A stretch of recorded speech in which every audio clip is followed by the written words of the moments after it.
Shalom Bapak Ibu Saudara kasih Tuhan, senang hari ini kita bisa berjumpa lagi. Anugerah kemurahan Tuhan menyertai kita lagi hari ini. Mari kita renungkan firman Tuhan yang saya ambil dari kitab Keluaran pasal yang ke-32.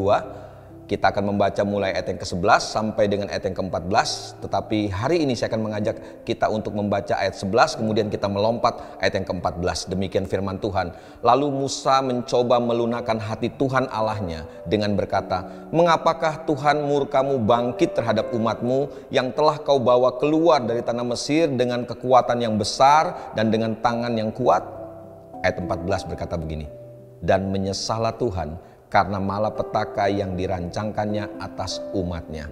Bapak Ibu saudara kasih Tuhan, satu saat ketika Musa naik ke Gunung Sinai untuk menerima 10 hukum Tuhan, ini yang terjadi dengan orang-orang Israel yang menunggu di bawah kaki Gunung Sinai. Di bawah pimpinan Harun mereka membuat patung lembu emas, saudara.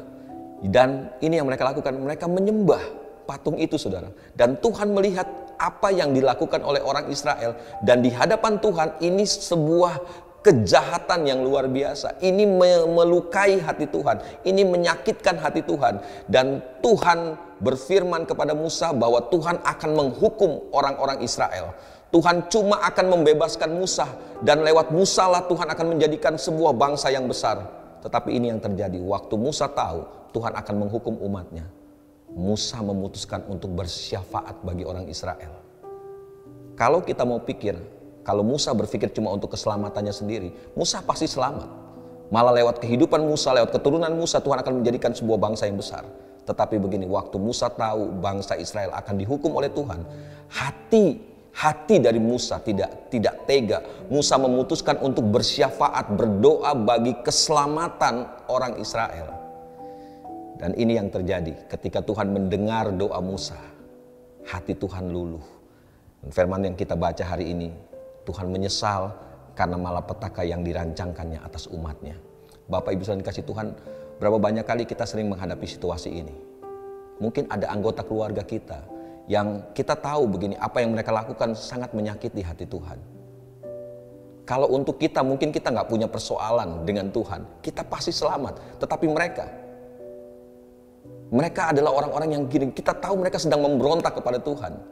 Saya berharap kalau kita berhadap, kita ada dalam situasi seperti ini, kita berdiri seperti Musa, jadi orang yang menaikkan syafaat buat keselamatan orang lain.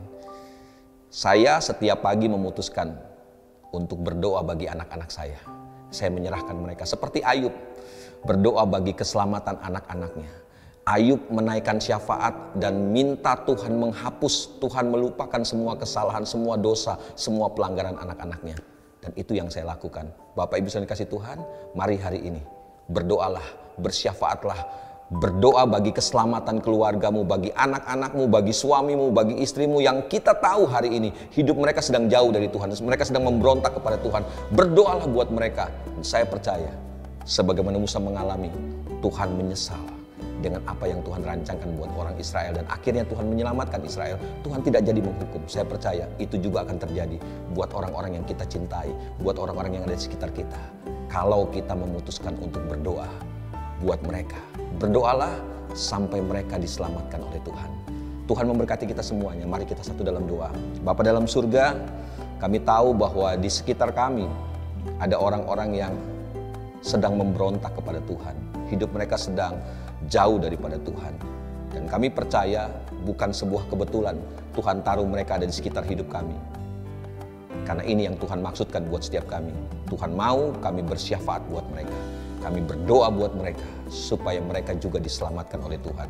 Supaya Tuhan mengubahkan hidup mereka. Supaya rancangan Tuhan yang besar terjadi juga atas hidup mereka. Terima kasih Bapa, tolong beri belas kasihan dalam hati setiap kami. Supaya kami mau memutuskan untuk terus berdoa bagi orang-orang yang ada di sekitar kami, supaya mereka diselamatkan. Terima kasih Bapa Surgawi, kami tahu langit dan bumi pasti akan lenyap, tapi firman Tuhan tinggal kekal untuk selama-lamanya. Kami terima firman yang kekal hari ini lagi, dengan pengucapan syukur dalam nama Tuhan Yesus Kristus. Amin. Mari kita terus berdoa, bersyafaat buat saudara-saudara kita, sampai mereka diselamatkan. Tuhan memberkati.